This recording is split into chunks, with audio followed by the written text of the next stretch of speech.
Why? Maskaw8meknediz8 in Kawatsuikilmo Nonzi. I hope all of you are well. How are you? Pangisa Kloziwi Tagasiwi Nibizun Maskaw8mek. Today I want to talk a little bit about the medicine blanket. So I'm going to walk around to someplace prettier. Obviously I'm not back in Maine yet. So about the medicine blanket. Now I've been making medicine blankets for some time. And that's one of the things that helped me recover from my plane crash, which I'll get into later. But every bone in my back was broken, rib cage crushed, lungs punctured, coma, broken legs, broken jaw, broken neck. Just incredible amount of injuries. And the medicine blanket was one of the things I used on my road to recovery, which I'm still on. So medicine blankets, and I don't hear people talk about them anymore. I don't know when they use them or makes them. I was taught about them when I was young. So,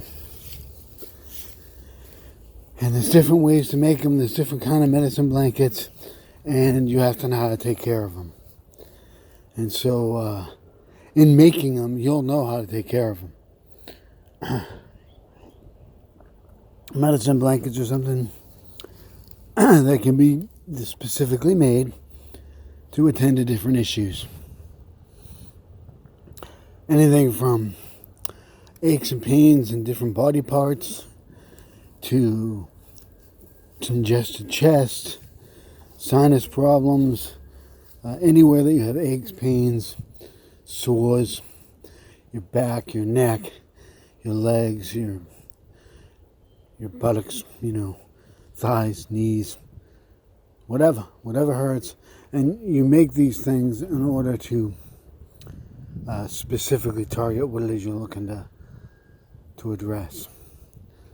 So, and generally, there's wet blankets and dry blankets, I guess you could say. And one of my favorite, and wet blankets are some of my favorite. They're they might be wet with a medicine liquid, like a wet tea, tincture, or that kind of thing, and then dried. But they also, wet blankets I usually use are actually hides, animal hides, a deer hide, and then I use one of the greases that I make. So I make a lot of grease for medicine, bear grease. Use a lot of animal fats. I've been doing that since I was 14. And so for me, for instance, let's just go through what I was doing. I had some bear grease that had a bunch of different medicines in it. From the really useful, wonderful medicine of bay leaf, which is this tree right here. I get so much medicine off of this tree and food. But bay leaf, rosemary, pine, I had birch in it, I had balsam fir, of course, and I had white willow bark, had 14 different ingredients, and this had some sunflower oil, had some tallow, and it had some leaf lard being kidney fat, which is the most medicinal nutrition of animal fat. Now I had that rubbed into the hide till the hide was soaked with it.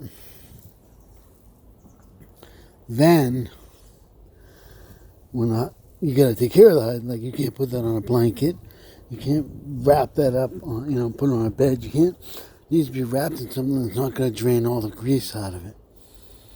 So that's one of the ways you have to take care of it. So then what you do is that thing, it was good size, wrapped all the way around me. Now it's actually a greased medicine shirt. I stitched it into a shirt I could wear. So you wrap that around your back, then you go out in the sun. And like most medicines, good medicine, the sun activates it. So a lot of the chemicals you get off the shelf, people buy in stores and stuff, the sun activates it in a very negative way. Makes it extremely toxic. Most makeup, women's makeup, hair products, and skin creams that they make when they get into the sun become so toxic that when they test air around people's mouths and faces who use these products, it's so toxic that they would be shut down by OSHA if it was, someone's workplace. They're extremely toxic. People are killing themselves. They're buying it. They're paying for their own poisoning. So you make these medicine blanket, you wrap it around your back and get in the sun, and the sun penetrates it, activates it, and goes into your body and continues through your body. The sun goes right through you like a spear. Not all of it, parts of it does. And that activates the medicine, and it feels amazing on whatever part hurts. Now, the other thing you do is you can back yourself up to a fireplace, a fire, something like that. Not as great as a good, strong sun, but really good at activating these kind of wet medicine blankets. Now, there's other kind of wet medicine blankets that you might make out of a more fabric material, such as wool, or something lighter, such as linen. Depends on what you're doing and how you're applying it. Some of the wet ones that are more liquid, you might wrap them around the person, and then go out somewhere where it can get steamed and steam up around them. So those things, might have more mentholated type stuff in it. Medicines might have turpentine in it and other tree gums in it that heal the chest and draw from the body. So you might wrap yourself in one of those and get out into the sun or by a fire until it's evaporated off. And that's something that you're trying to penetrate. There's other kind of medicine blankets that you can make. So you just have to know how to make different medicines. I'm just giving you the general, like how you can apply it to these blankets. So you're going to have a drawing blanket, and those would be like a one-time use. If you're going to draw toxins out of someone's body with a wrap, you're going to get rid of that.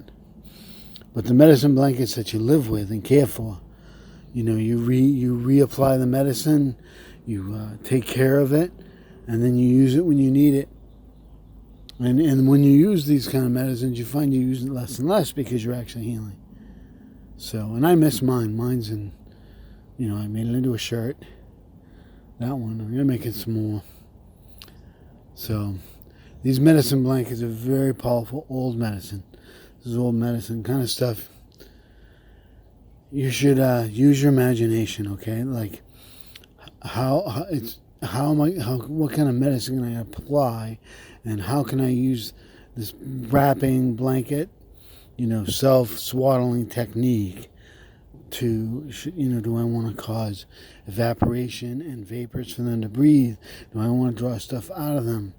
Do I want to ease aches and pains?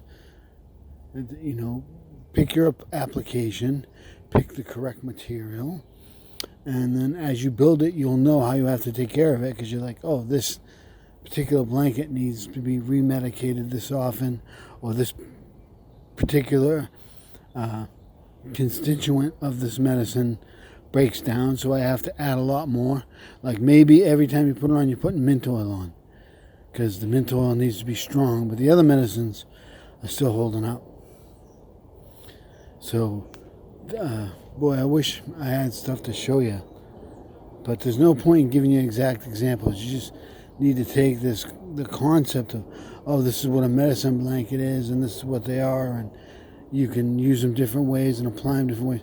There's so many things about, just like I have so many ways to teach people how to chew, just how to chew, how to use your mouth to chew medicine and make medicine in your mouth for yourself or for others.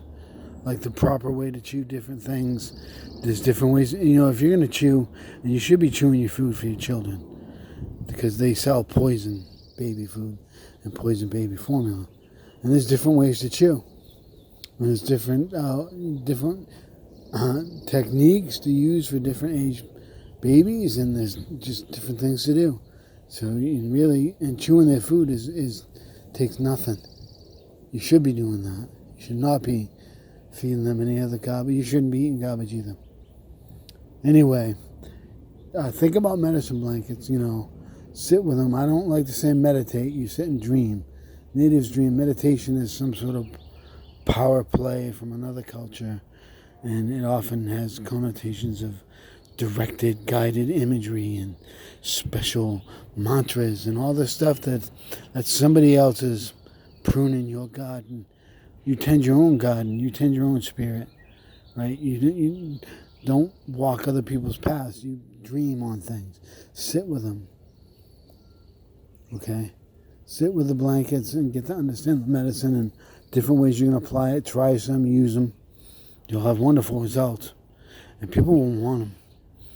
People will come back and be like, oh, maybe it's one you can loan out and borrow to people. Hey, you've been having nightmares, you use this medicine blanket. You're having sweats, you're having back pain. Maybe you can loan them out. But, you don't want to loan out anything too personal and get it all icky with somebody else's crap when it's yours. Anyway, Lala Mekawan, Lala Mekungan, Gilmore. Good luck to all of you. Adios.